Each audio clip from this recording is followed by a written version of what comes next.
welcome to episode 2. So I'm just about to do the first long trip, having picked up the car yesterday.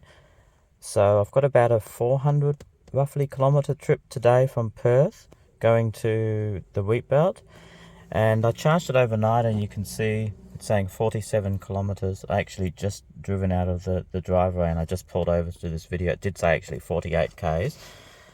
Obviously, I'm towing a trailer, and I'm in a very hilly area, so I'm not expecting the battery to last terribly long, but it will be interesting to see what sort of range I get and what sort of litres per 100 kilometres I get later on when the battery is depleted.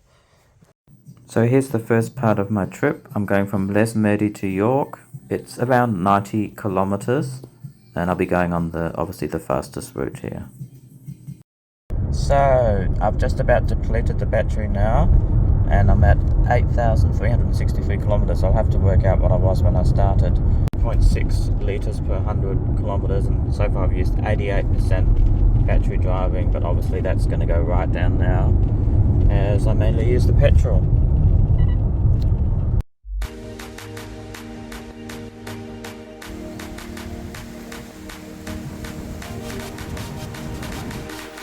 If you ever get a chance and you're passing through York, go and check out the York Lookout. It's really magnificent.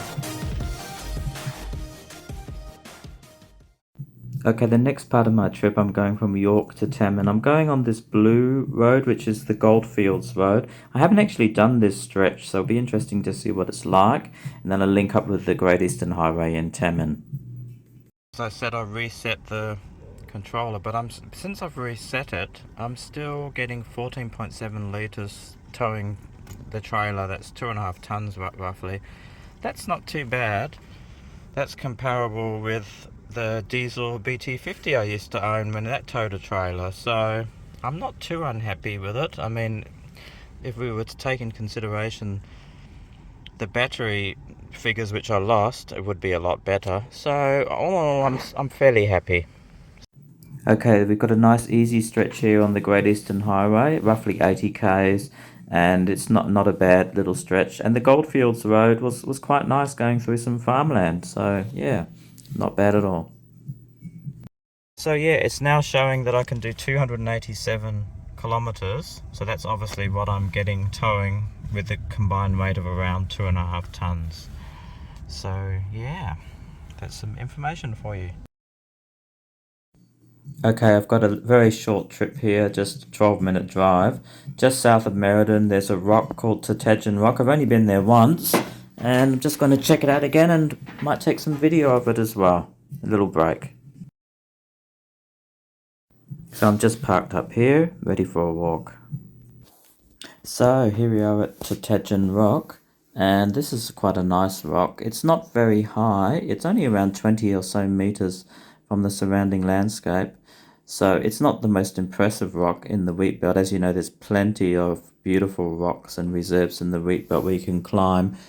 But this one is a very nice walk still. There's a few rock pools on the top there, and you can just walk without having anything too strenuous. So yeah, it's very nice, and you've got some nice views there of the surrounding countryside, which is beautiful. The car is going pretty good. The fuel consumption's dropped just a tad to about 14.6 litres per 100 kilometres. So all in all, I'm pretty happy with that so far. Okay, we're ready to do this little trip down to Bruce Rock, which is just a very quick 36.9 kilometres where we're going to fill up there.